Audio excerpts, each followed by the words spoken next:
요한계시록 7장 9절에서 17절까지 이 말씀 한 2주에 걸쳐서 제가 한번 좀 설교를 하도록 하겠습니다. 요한계시록 7장 9절에서 17절까지 하나님의 말씀을 교독하도록 하겠습니다. 이 일 후에 내가 보니 각 나라와 족속과 백성과 방언에서 아무도 능히 셀 수 없는 큰 무리가 나와 흰 옷을 입고 손에 종려가지를 들고 보좌 앞과 어린 양 앞에 서서 큰 소리로 외쳐 이르되 구원하심이 보좌에 앉으신 우리 하나님과 어린 양에게 있다. 모든 천사가 보좌와 장로들과 네 생물이 주위에 서 있다가 보좌 앞에 엎드려 얼굴을 대고 하나님께 경배하여 이르되 아멘 찬송과 영광과 지혜와 존귀와 존귀와 영광과 힘이 우리 하나님께 세세토록 있을지어다. 장로 중 하나가 응답하여 나에게 이르되 이 흰옷 입은 자들이 누구며 또 어디서 왔느냐. 내가 말하기를 내 주여 당신이 하시나이다 하니 그가 나에게 이르되 이는 큰 하늘에서 나오는 자들이되 어린 양의 길에 옷을 신어서 하게 하는지. 그러므로 그들이 하나님의 보좌 앞에 있고 또 그의 성전에서 밤낮 하나님을 섬기매 보좌에 앉으신 이가 그들 위에 장막을 치시리니 그들이 다시는 죽이지도 아니하며 목마르지도 아니하고 해당 뜨거운 기운에 상하지도 아니하니 이는 보좌 가운데 계신 어린 양이 그들의 목자가 되사 생명수 샘으로 인도하시고 하나님께서 그들의 눈에서 모든 눈물을 씻어 주실 것임이라. 아멘. 천국에서 천상에서 하나님의 나라라는 제목을 가지고 함께 은혜를 나누고자 합니다. 오늘 이제 주일날 이렇게 교회로 오면서 그 헤지스라는 그 옷 브랜드의 차가 이렇게 지나가더라고요. 그 옆에 보니까 LF라고 적혀져 있더라고요. LF가 뭐지? 보니까 Life in Future라고 돼 있더라고요. 미래의 삶.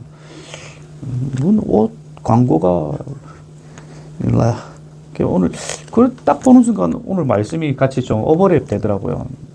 헤지스라는 그 옷 브랜드의 그 LF Life in Future. 쥐가 미래를 아나?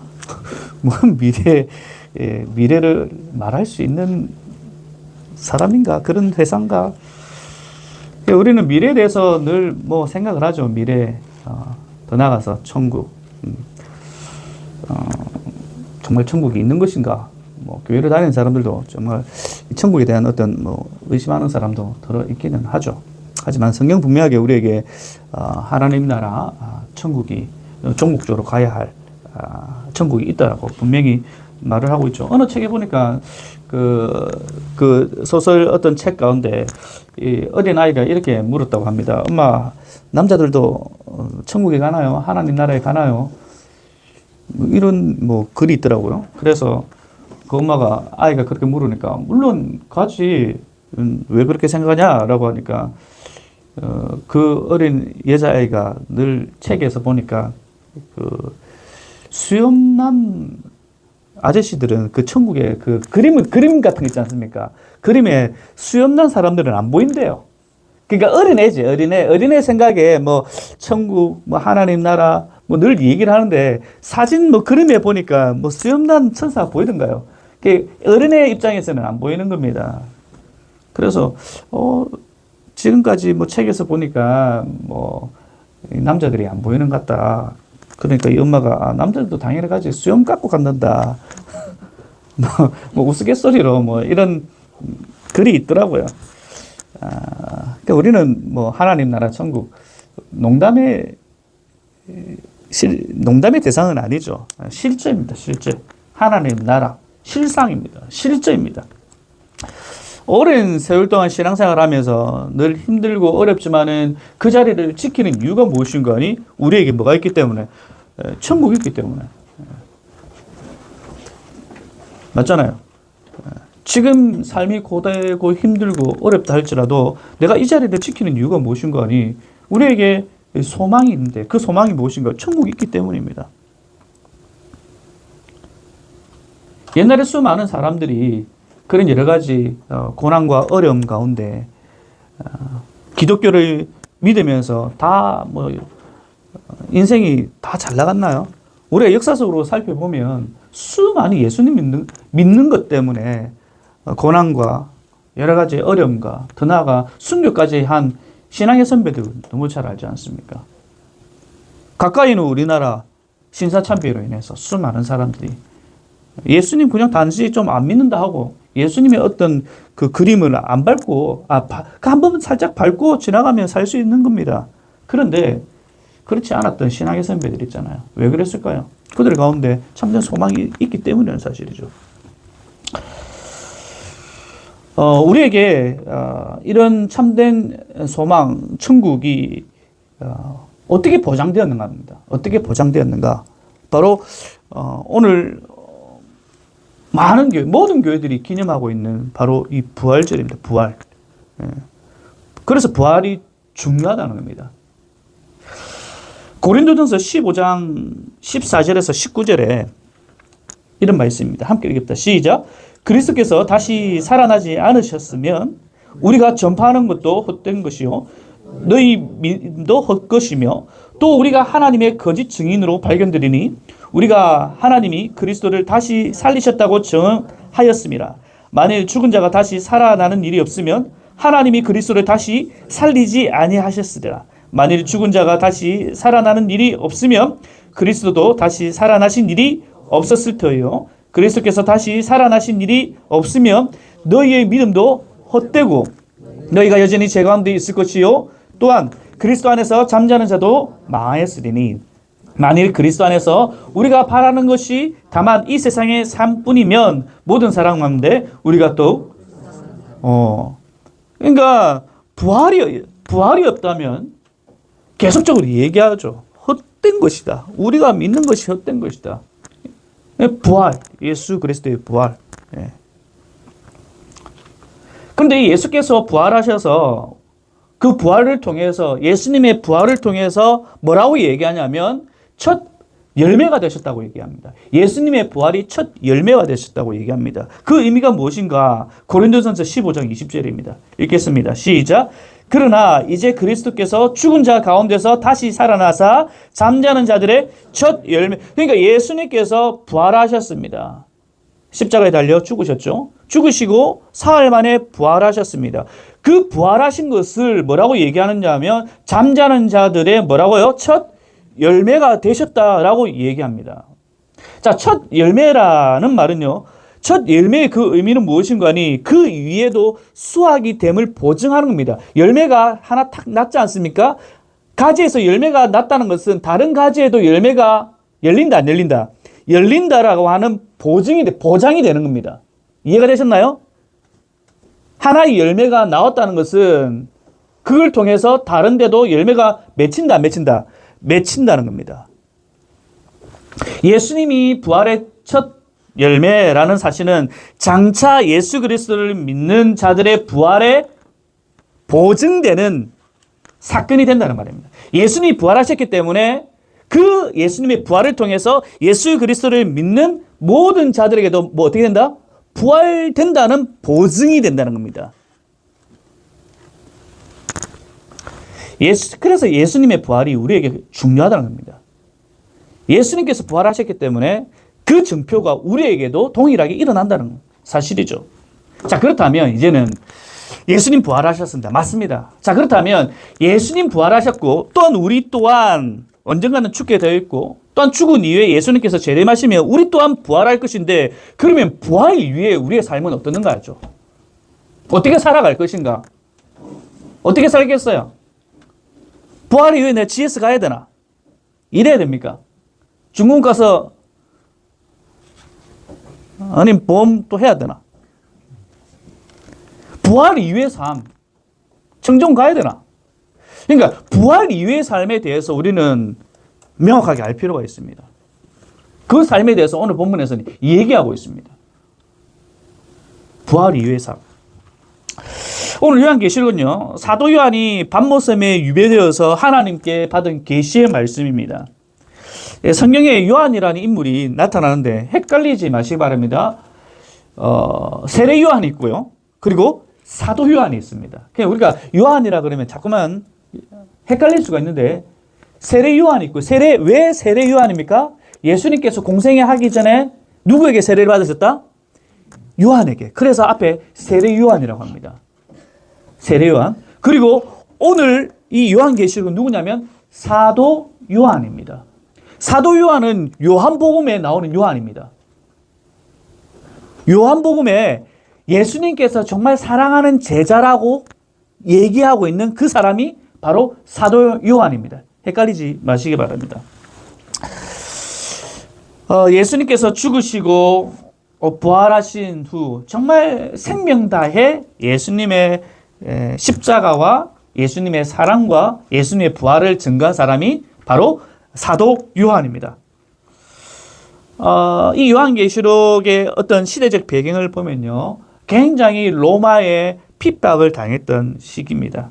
여러분 잘 아시는 네로 황제로부터 시작해서 도미티아누스 황제까지, 도미티아누스 황제 때 굉장히 박해가 심했을 때거든요. 그때 유배되었습니다.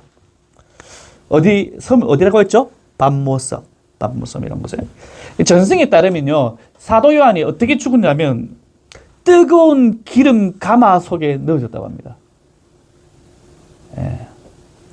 그 정도로 핍박, 자기의 목숨을까지 내려놓으면서까지 예수님을 증거했던 사람입니다.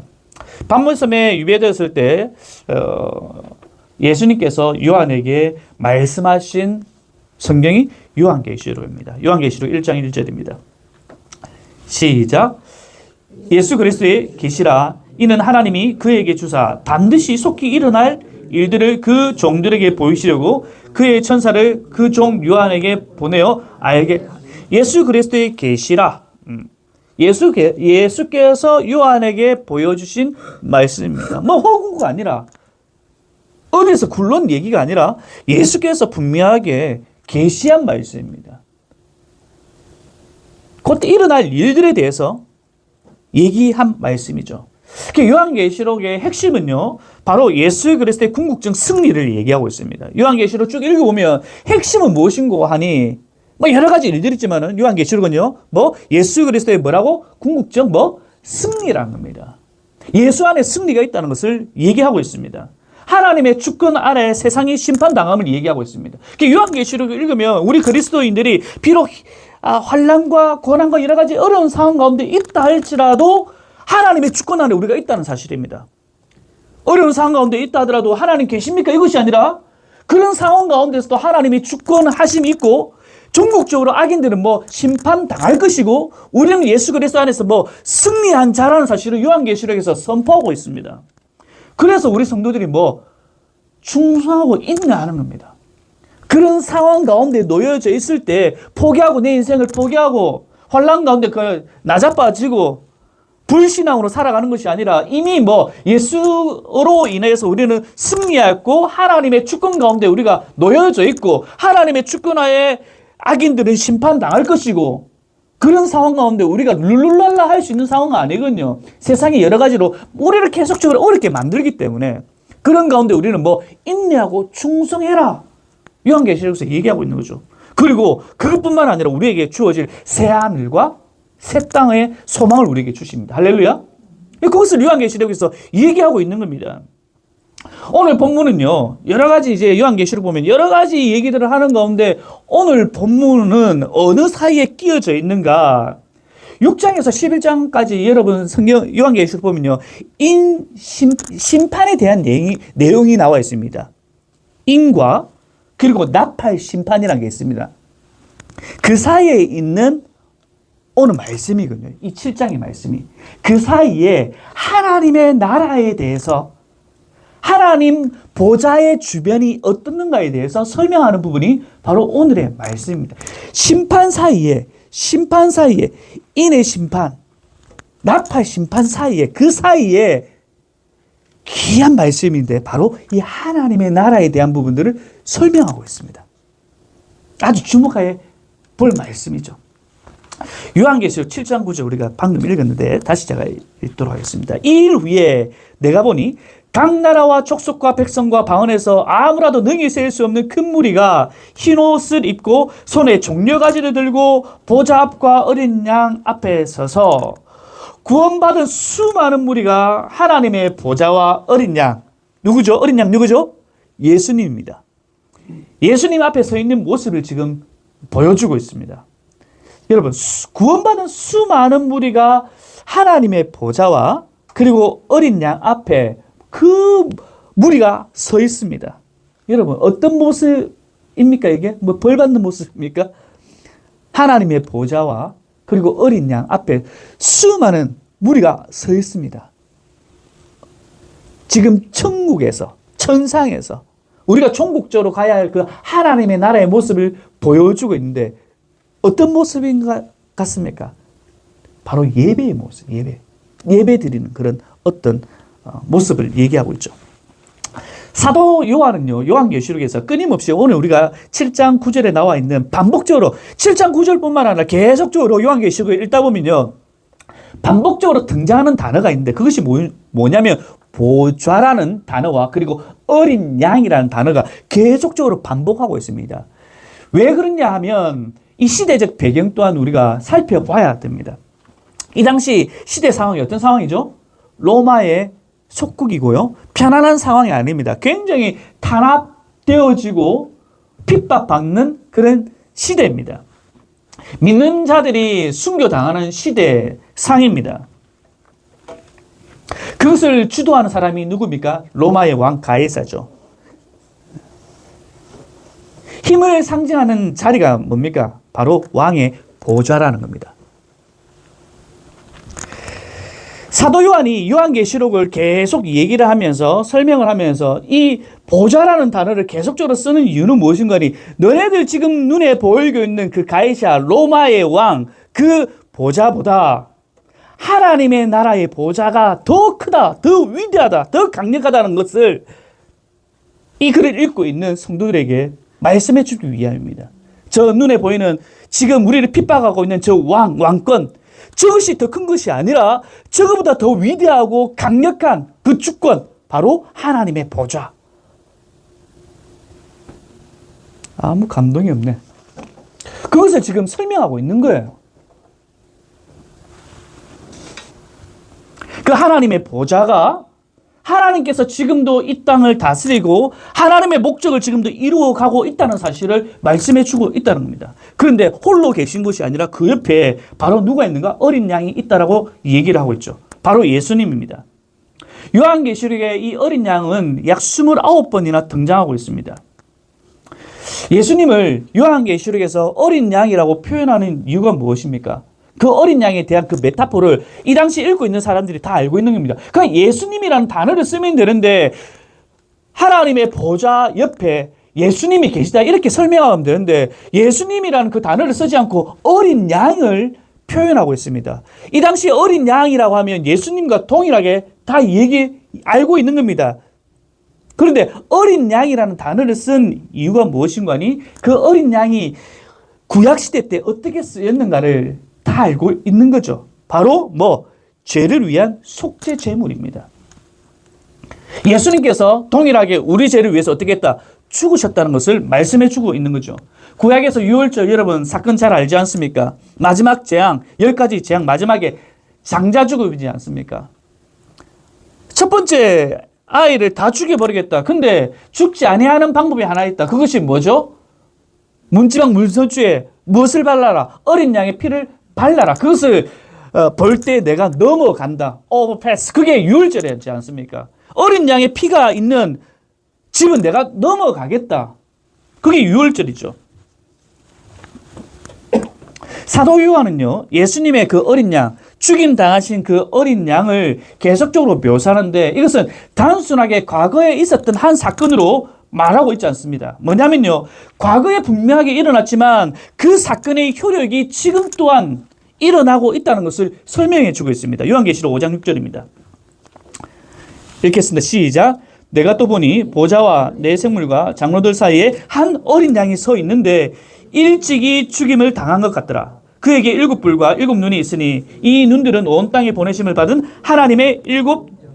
여기서 보면요, 또 보좌라는 단어를 쓰고 있고, 그리고 뭡니까? 어린 양이 있는데 그 어린 양이 뭐라고 얘기합니까? 일찍이 죽임을 당한 것 같더라. 여기서 죽임을 당했다. 우리가 한글 성경으로 볼 때는 어린 양에 대해서 예수님의 죽으심에 대해서 죽은 것 같더라. 죽었다. 과거의 사건으로만 우리는 한글 성경으로는 볼 수가 있습니다. 하지만 헬라의 원어로 보면요. 그러니까 원어가 중요한 이유가 바로 이거예요. 에스파그메논이라는 단어를 쓰고 있는데 이 단어는요. 단순하게 과거형이 아닙니다. did가 아닙니다. 어떤 과거에 단순하게 일어난 사건으로 설명하고 있지 않습니다. 완료 시제를 쓰고 있습니다. 완료 시제가 뭡니까? 과거에 일어났던 한 사건에 대해서 지금 또한 계속적으로 일어나고 있다는 그 완료 시제를 쓰고 있는 겁니다. 우리나라 말에는 이게 없기 때문에 조금 잘 느낌이 안 와요, 이게. 우리는 옛날에 어떤 사건, 하나의 사건, 과거 사건? 하지만 이 완료 시제라는 것은 과거에 일어났던 그 사건이 지금 또한 우리에게 효력이 주어질 때 완료 시제를 씁니다. 그러니까 예수님이 죽었다. 어린 양인데 예수님께서 죽으셨다. 어린 양으로서. 우리 죄를 위해서. 그 의미는 뭡니까? 과거에 일어났던 그 사건이 지금도 효력이 있다, 없다? 효력이 있다는 것을 사도 요한이 설명하고 있는 겁니다. 지금 핍박당하고 고난당하고 있는 그들에게 뿐만 아니라 지금 뭡니까? 수많은 사람들이 보좌와 어린 양 앞에 서 있는데 그 어린 양은 너네들을 위해서 십자가에 달려 죽으셨다 한 과거의 사건으로만 얘기하는 것이 아니라 지금 또한 그 효력이 있다. 누가? 그 보좌와 어린 양 앞에 서 있는 수많은 무리들이. 느낌이 옵니까? 우리가 그 앞에 서 있을 수 있는 이유가 무엇인가? 그 십자가의 사건, 예수 그리스도 어린 양의 그 보혈의 사건이 그 효력이 지금도 너희들에게 있기 때문에 이 자리에 있다는 사실입니다. 예수님의 어린 양의 피, 그 피와 우리는 관계가 계속적으로 이어진다는 사실이죠. 이제 그렇게 효력을 받은 사람들이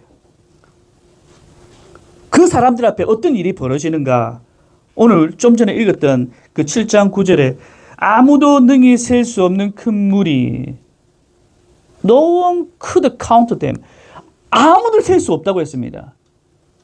14만 4천 명이 아니라 우리가 성경에서 자꾸만 얘기하고 있는 문자적으로 얘기하고 있는 14만 4천 명이다. 14만 4천 명만 구원받았다. 여러분 이런 논리에 빠지지 마시기 바랍니다.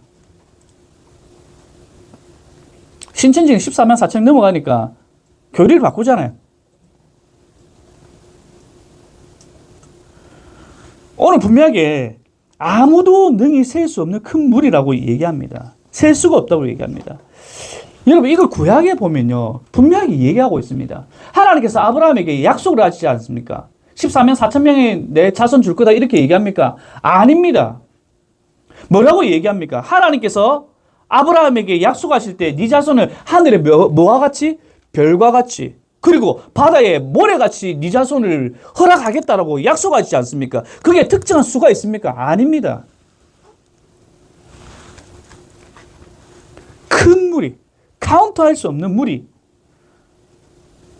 하나님께서 구약에 약속하셨던 그 약속의 말씀이 오늘 본문을 통해서 하나님께서 약속의 성취를 보여주시는 거죠. 셀 수 없는 큰 물이 별이 셀 수 있나요? 바다에 모래가 셀 수 있나요? 셀 수 없는 그 큰 무리가 지금 하나님의 보좌와 어린 양 앞에 서 있다는 겁니다. 하나님의 백성, 전국적으로 뭡니까? 온 교회의 모습, 온 교회입니다. 온 교회. 특정한 어떤 한 집단이 아니라 온 교회. 그러니까 우리가 교회를 설명할 때 지역적인 이런 지역의 한 교회뿐만 아니라 온 지구에 존재하는 교회, 무리들을 얘기하고 있는 겁니다. 여러분, 여기서 우리가 셀 수 없는 큰 무리 가운데 우리 또한 있다는 사실입니다. 그러니까 우리가 왜 낙심하는가? 우리가 교회가 작으면 좀 낙심해요, 스스로가. 내가 속해 있는 무리가 조금 무리수가 다른 데 비해서 좀 작으면요. 조금 이렇게 기가 좀 죽는 경향이 있어요. 여러분 잘 모르겠지만은요. 목사들의 세계는요. 덩치가 큰 교회 담임과 저같이 지하에 있는 교회 담임은 좀 달라요.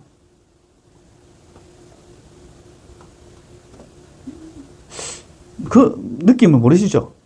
큰 교회 목사님 항상 이렇게 가슴을 좀 죄송합니다만은 이렇게 좀 펴고 다니고요. 제 같은 류의 목사님들은 조금 이렇게 어깨가 안 그래 좁은데 더 좁아집니다. 여러분이 큰 교회 다니면 어디 가더라도 나 어느 교회 장로고 어느 교회 집사고 이런데 드램프 교회라고 이렇게 얘기하면 왠지 모르게 새 가슴이 되어가지고 어디 있는데 저 남북의 지하에 여러분 안 그렇습니까? 어디 영업 나갈 때 만약에 뭐 저 사랑의 교회 아니면 저 큰 뭐 어디 이라면 좀 이렇게 안 그렇습니까? 정우 수사님? 예? 이야기하는데 어디냐고 하길래 남북이 큰 교회니까. 거짓말 합니까? 저는 오늘 우리가 부활주일이고 그리고 부활을 날마다 기념하는 우리가 항상 천상의 교회 하나님의 나라에 대해서 늘 우리가 삶 가운데 나타내어져야 되는데 우리가 단순하게 지역적인 작은 교회에 속해 있다라고만 생각을 해서 자꾸만 우리가 스스로 작아질 이유가 하나도 없다는 겁니다. 우리가 종목적으로 가야 할 곳은 바로 큰 무리들에 속해 있는 그 중에 한 사람이라는 겁니다. 할렐루야. 여기 우리는 위로를 받아야 되는 겁니다. 하나님 앞에 언젠가 우리가 하나님 나라에 갈 것인데 큰 교회들은 이 땅에서 큰 교회든 작은 교회든 그것이 중요한 것이 아니라 어느 장소에서는 내가 하나님의 예배했고 하나님의 찬양한 한 무리로서 나도 거기에 속해져 있다는 겁니다.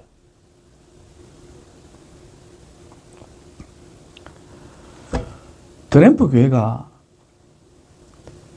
수가 작아서 저도 고민이 사실 조금 저에게 딜레마 아닌 딜레마 제 안에 어떤 낭만감이 사실 좀 있어요. 그런데 궁극적으로 교회를 커지게 해야 될 이유가 무엇인가에 대한 그 이유가 굉장히 괘씸하더라고요. 제 스스로가. GS를 그만두기 위해서 교회를 키워야 된다고 하는 이상한 생각을 제가 갖고 있더라고요. 무슨 말인지 알겠어요?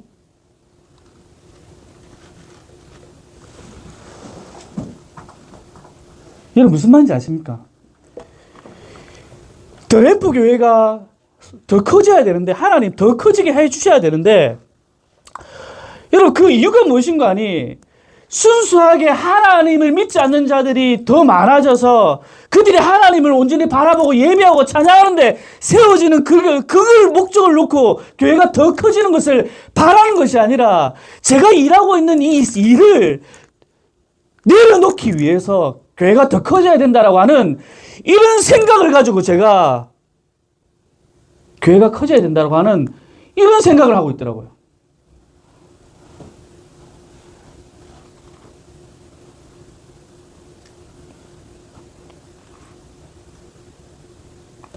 바른 목사가 아니죠.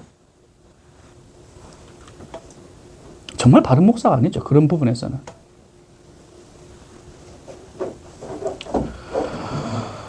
오늘 저는 이 말씀을 묵상하면서 큰 무리 가운데 속한 내가 목사에게든 뭐 타이틀이 중요한 것이 아니라 정말 순수하게 순전하게 이 땅 가운데 살아가면서 내가 그 큰 무리 가운데 하나님을 바르게 예배하는 그런 사람이 되기 위해서는 지금 놓여져 있는 이 상황 가운데서 순수함, 정말 바른 순수함을 가져야 되겠다라고 하는 제 나름대로의 어떤 회개함과 결단이 있었더라고요. 그래서 여러분도 마찬가지입니다. 어느 한 특정한 무리, 뭔가 더 잘나서 그 큰 무리 가운데 앞자리에 있고 그것이 아니란 겁니다.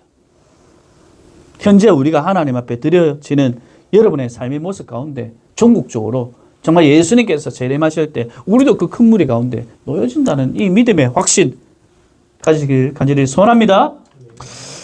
이제 그 사람들이 어떤 옷을 입고 있는가 9절에 보면요. 흰 옷을 입고 있다고 얘기합니다. 흰 옷. 헤지스 같은 그런 옷이 아니라 뭐 루이비통, 뭐 똥똥똥 아니면 뭐 화려하고 고급진 수십만 원 억대의 옷을 입고 그 자리에 있는 것이 아니라 어떤 옷을 입고 있다고 얘기합니까? 흰 옷을 입고 있다고 합니다. 이 말은요, 잠시 7장 14절의 말씀을 좀 보도록 하겠습니다. 읽겠습니다. 시작. 내가 말하기를 내 주여 당신이 아시나이다 하니 그가 나에게 이르되 이는 큰 환란에서 나오는 자들인데 어린 양 피에 그 옷을 씻어. 굉장히 좀 우리는 이미 뭐 어느 정도 아시겠지만은 여러분, 제가 지금 오늘 흰 옷을 입었는데요. 흰 옷을 입었는데 뭘 잘못하다가 손에 피가 났어요. 근데 옷에 이렇게 닦았어요. 그러면 이 흰 옷이 어떻게 됩니까? 여전히 더 희어집니까? 피가 났는데 닦았어요. 흰 옷에. 그러면 피 자국이 흰 옷에 있습니까? 없습니까? 피 자국이 있습니다.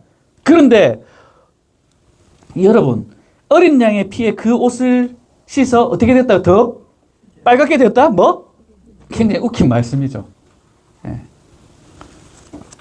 피는요, 어떻게 보면 얼룩지게 만드는 것이 피입니다. 근데 상징적인 거죠. 상징적인. 예수님이 십자가에 당하신 희생적인 죽음, 우리 죄를 깨끗하게 하신 그 죽음에 대해서 얘기를 하고 있습니다. 이사야 1장 18절입니다. 읽겠습니다. 너희 죄가 주홍 같을지라도 눈과 같이 희어질 것이요 진홍같이 붉을지라도 바로 이 의미입니다. 흰 옷을 입었다는 의미는 바로 이 의미를 가지고 있다는 것을 여러분 기억하시기 바랍니다. 그리고 흰 옷을 입고 손에 무엇을 들고 있냐면 종려가지를 들고 있습니다. 이 종려가지 뭡니까? 종려주일이 여러분 기억하시죠? 지난주에 종려가지의 의미 바로 승리. 예수님께서 승리하셔서 이런 의미를 가지고 있습니다. 흰 옷을 입고 종려가지를 들었다. 흰 옷을 입었다는 것은 우리가 예수님의 어린 양의 피로 우리가 속죄함을 받았다. 깨끗해지게 되었다. 그래서 우리는 뭐하고 있다 지금? 그 승리를 찬양하고 있는 모습입니다. 7장 10절입니다. 읽겠습니다. 시작. 큰 소리로 외쳐 구원하심이 보좌에 앉으신 우리 하나님과 어린 양에게 있도다. 큰 소리로 외치다. 이 또한 큰 소리로 외치다는 할렐루야 찬양합니다. 이것이 한 번이 아니라 이것도 동일하게 현재 시제, 과거 시제가 아니라 현재 시제를 사용함을 통해서 계속적으로 우리가 찬양합니다. 계속적으로 소리를 외친다라는 소리입니다. 무엇을? 구원하심이 보좌에 앉으신 우리 하나님과 어린 양에게 있도다. 구원. 그 큰 무리들이 하나님과 예수님 앞에서 무엇을 하는가? 그 구원을 노래하는 겁니다. 여러 가지 구원을 얘기하는 것이 아니라 헬라에 보면요, 정관사가 붙어져 있습니다. The salvation이라고 되어 있습니다. 앞에 정관사가, 그러니까 구원이란 것은 여기도 구원, 저기도 구원, 여기도 이쪽도 구원, 이거 믿어도 구원, 저거 믿어도 구원. 지금 종교다운주의지 않습니까? 그래서 구원은 거기도 있고 여기도 있고 여기도 있고 착하면 구원받고 달에게 해에게 아니면 다른 것들을 믿어서 구원 있고 그것을 얘기하고 있는 것이 아니라 성경에는요 단 한 가지 구원을 이야기하고 있습니다. 그 구원, the salvation, 예수의 그리스도를 통한 구원에 대해서 찬양한다고 얘기하고 있습니다. 할렐루야. 그러니까 속지 마셔야 됩니다. 자꾸만 곁길로 나가서는 안 됩니다. 우리의 구원은 단 한 가지입니다. 오직 예수의 그리스도를 통해서 그 수많은 무리들이 하나님과 어린 양 앞에 있는데 무엇을 찬양하는가? 당신께서 이루신 그 구원을 얘기하고 있습니다. 우리가 천상에서 무엇을 하는가? 예배죠, 예배. 수많은 환란들을 보여주면서 그 환란 가운데 우리가 인내해야 되는데 삶을 살아내야 되는데 천상에서 너희들이 뭐하고 있는가? 여전히 고난받고 힘들고 어려운 것이 아니라 너네들이 인내하고 충성하며 나아갈 때 전국적으로 천상에서 천국에서 무엇을 하는가? 수많은 무리들이 무엇을 하는가? 하나님 앞에서 우리에게 구원해 주신 하나님과 예수 그리스도의 어린 양의 피로 구원받은 우리가 하나님을 예배한다는 겁니다. 찬양한다는 겁니다. 어떤 지도자에 의해서 우리가 찬양합시다, 예배합시다 이런 수동적인 것이 아니라 온 백성이 그 구원을 통해서 예배한다는 겁니다. 죄로부터 용서함에 대한 구원입니다. 그 찬양입니다. 원수들로부터 해방된 구원의 찬양입니다. 더 이상 악에 무너질 수 없다는 사실을 고백하는 구원의 찬양입니다. 더 이상 염려와 걱정이 없는 찬양입니다. 지금은 굉장히 수동적이죠. 이 목사가 있어서 말씀을 듣지 않습니까? 이제는 그때에서는 그렇게 할 필요가 없다는 겁니다. 억지로 여러분 앉아 있을 수도 있고 또는 뭐 굉장히 수동적이지 않습니까? 하지만 우리가 종국적으로 가야 할 그 하나님 나라에서는요, 어느 한 사람, 어떤 사람의 리더자가 되어서 그 리더자에 의해서 우리가 예배 드려지는 것이 아니라 모두가 수많은 무리가 각자에게 허락하신 그 The Salvation, 그 구원으로 인해서 그 하나님을 예배한다는 겁니다. 찬양한다는 겁니다. 7장 11절 12절 이제 다 돼갑니다. 읽겠습니다. 시작. 모든 천사가 보좌와 장로들과 내 생물의 주위에 서 있다가 보좌 앞에 엎드려 얼굴을 대고 하나님께 경배하여 이르되 찬송과 영광과 지혜와 감사와 존귀와 능력과 힘이 우리 하나님께 세세토록 있을지어다. 예. 찬송과 영광과 지혜와 감사와 존귀와 능력과 힘과 영원 무궁, 바로 하나님은 모든 것의 주권자 되십니다라고 고백하는 거죠. 말씀을 정리하겠습니다. 여러분,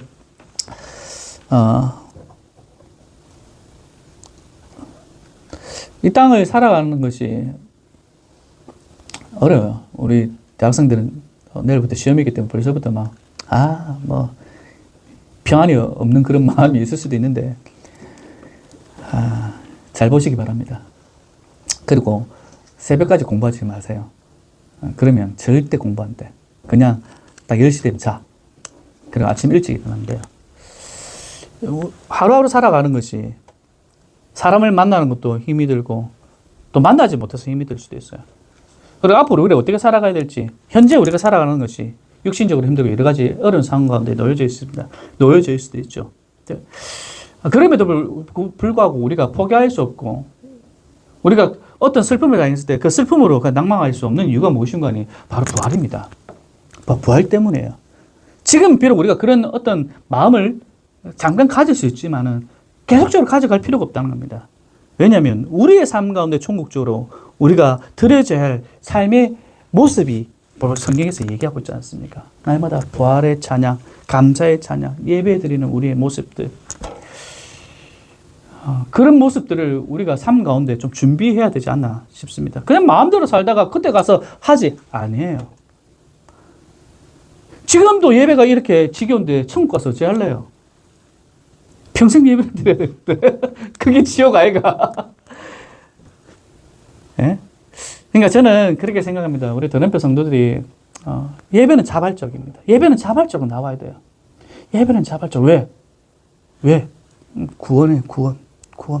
이 구원이 우리 가운데 놓여져 있기 때문에 예배는 자발적으로, 찬양도 자발적으로.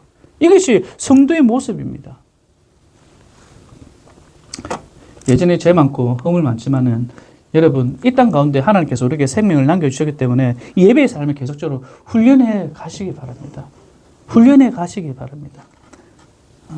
그리고 기뻐하시고 감사하시고 참된 부활의 즐거움, 기쁨이 어디 있는가 우리가 늘 기억하시면서 날마다 주일 예배뿐만 아니라 여러분 삶 가운데 예배의 삶이 날마다 흐르는 지 간절히 소원합니다. 찬양하겠습니다.